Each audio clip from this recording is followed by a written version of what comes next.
सभी सुनने वालों को मेरा प्यार भरा नमस्कार और आप सबका स्वागत है मेरे चैनल सुनो कहानी पर।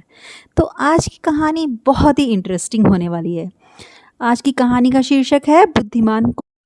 ये शुरू करते हैं अपनी कहानी।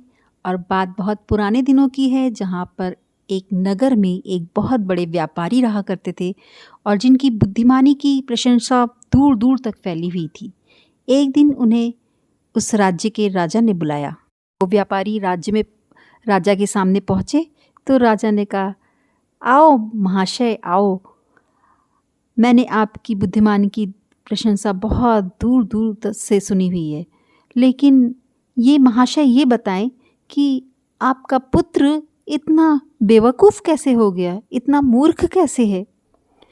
उसको तो ये भी नहीं पता कि सोने और चांदी में क्या बहुमूल्य है।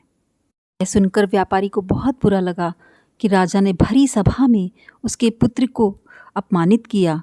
वो बड़े दुख से वापस घर आया और सीधे अपने पुत्र से पूछा, बेटा इधर आओ। पुत्र उन व्यापारी के पास आया तो उसने पूछा, बेटा ये बताओ कि सोना और चांदी इनमें से बहुमूल्य धातु कौन सी है। बेटे ने बिना ही वक्त लगाए तुरंत तपाक से बोला, पिताजी सोना बहुमूल्य है, चांदी तो सस्ती है। तब व्यापारी को बहुत गुस्सा आया और उसने कहा कि राजा कह रहे थे तुम्हें ये भी नहीं मालूम कि चांदी और सोने में क्या बहुमूल्य है। तो वो उनका बेटा ज़ोर ज़ोर से हंसने लगा और बोला, पिताजी इधर आइए। उसने एक संदूक खोला, उसमें चांदी के सिक्के भरे पड़े थे। उसने कहा, राजा हमारे विद्यालय में आते हैं और रोज़ यही खेल खेलते हैं। एक हाथ में सोने का सिक्का होता है, दूसरे हाथ में चांदी का।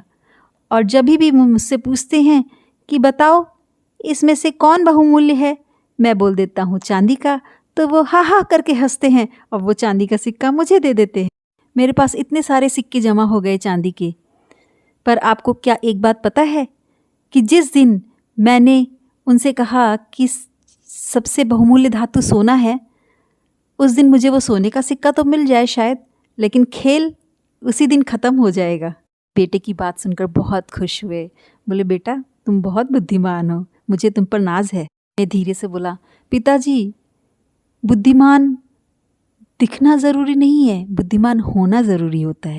ये तो रही कहानी की बात, लेकिन असल जीवन में हमें रोज़ कोई एक सुनहरा मौका नहीं मिलता। हमें छोटे छोटे मौके मिलते हैं और हमें उन्हीं मौक़ों को सुनहरा मौका बदलने की कोशिश करनी चाहिए। तो आशा करती हूँ ये कहानी आपको पसंद आई होगी, और आपको पसंद आए तो कमेंट सेक्शन में मुझे ज़रूर बताएं और लाइक कर दे, सब्सक्राइब कर दे। धन्यवाद और शुक्रिया।